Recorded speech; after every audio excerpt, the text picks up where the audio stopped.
This is Planet Ulksun #1. This is a one-shot that leads into a fairly underwhelming two-parter. But this prologue here, it is so much better than what follows. I'm going to be talking about Ulksun and how this was a character that was a respectable idea, but they quickly expended him by rushing through the two possible stories with him while not providing any crumbs for where to go next with the guy. So the character pretty much doesn't appear in comics anymore. Our thing here is that we are bringing Ulksun to Earth and we are having him confront his dad, the Ulk. Here is David Banner. He is in a diner, and when Ulksun arrives on Earth, David Banner senses it and he automatically transforms into Ulk. Didn't bother to read this recap. It is pointless and it just complicates things by trying to tell you about all the rubbish stories they tried dealing with Ulksun. We also have She-Ulks. Hashtag make She-Ulks save her sexiness. She was asleep when Ulksun arrived and she was rudely awakened by transforming into She-Ulks. And now both her and Ulk, they are being compelled to head towards the crash site, like their bodies are just taking them there rather than them willing it themselves. This is during Dark Regime, so Norman Osborn, he gets involved. But what this issue does the best is we have the Fantastic Force. Mr. Fantasticals, he is one of the first people on Earth to learn of an alien crash landing. And what this one-shot does is it works overtime to try and redeem and fix Mr. Fantasticals and his awful characterization. The stuff with when he was one of the peoples who decided to send Ulk off into space. It turns out that Mr. Fantasticals, he has been working round the clock trying to make it up to David Banner by trying his hardest to locate the planet that the Ulk was on and find Ulk's son, who he is convinced is still alive. This book does right by Mr. Fantasticals, and that is good. Ulk's son, though, and I started by saying he was a worthwhile creation, but they didn't really put much effort in after they came up with the idea. There are two stories you can tell with this character, and a good character keeps having new facets added or new directions become obvious. But Ulksun, he just never had that, and they rushed through the two possibilities he had. They introduced them with his own book, where he was doing space barbarians, swords and saucer pot stuff, and that didn't sell, and those books were quite bad.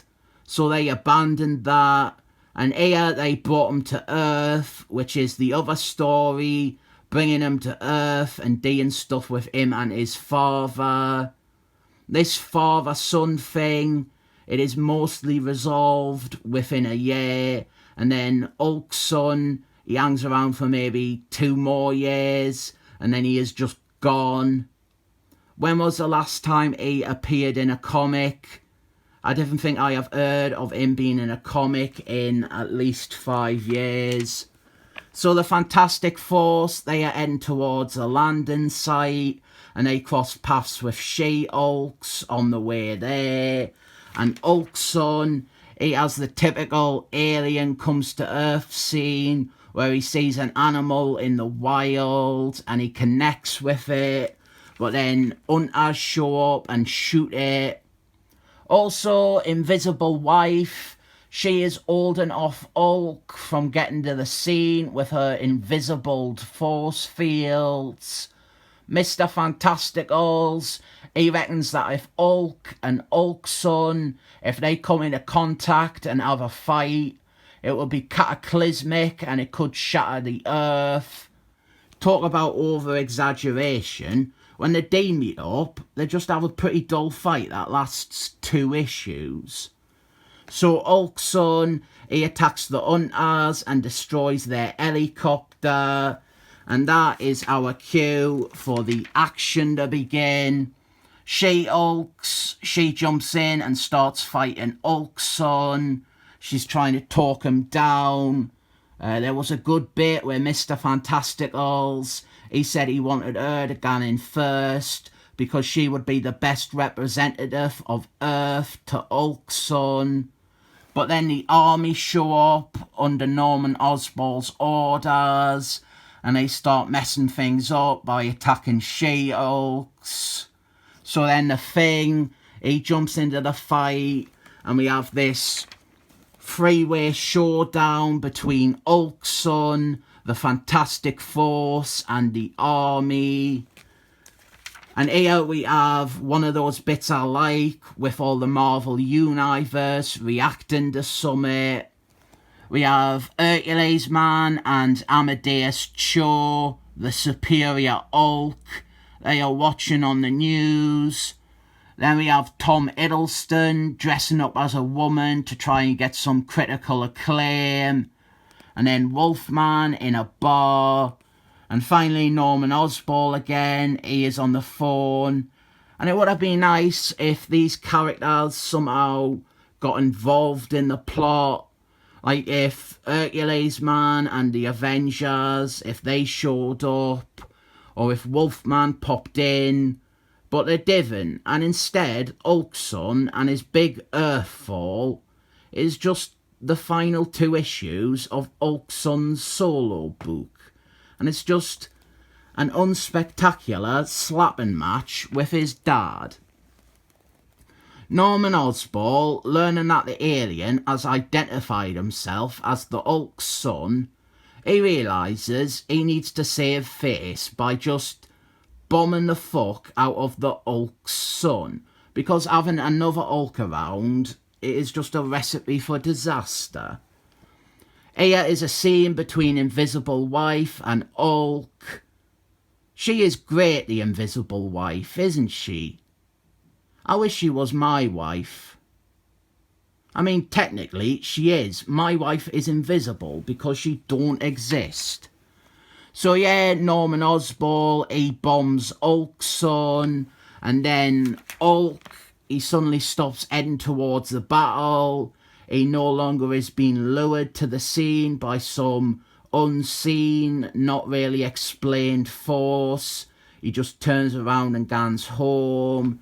And the Fantastic Force and Norman Osborn, they both believe Hulk's son was killed in the blast since they cannot find any trace of him surviving. But what he actually did was he transformed back into his non-Hulk form, which is like his real age, a young teenager. And we have some truly embarrassing writing here. The caption boxes, it is Hulk's son, and my god, is it fucking dire. Ending on this internal monologue is about the worst thing a comic could do. This is a weird one. It is a Hulk comic, but he is hardly in it. I've always seen this as more of a Fantastic Force issue. They are the characters that I feel got the most page time and were written the best. The Fantastic Force and Norman Osborn, they are just dropped from this story when it continues in Hulk's son's book.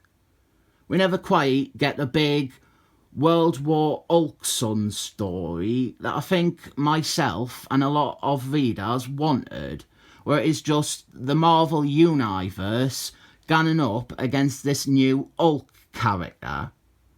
This is the closest we got to that, and it is really a nice read, so I'm giving it 7 thumbs up.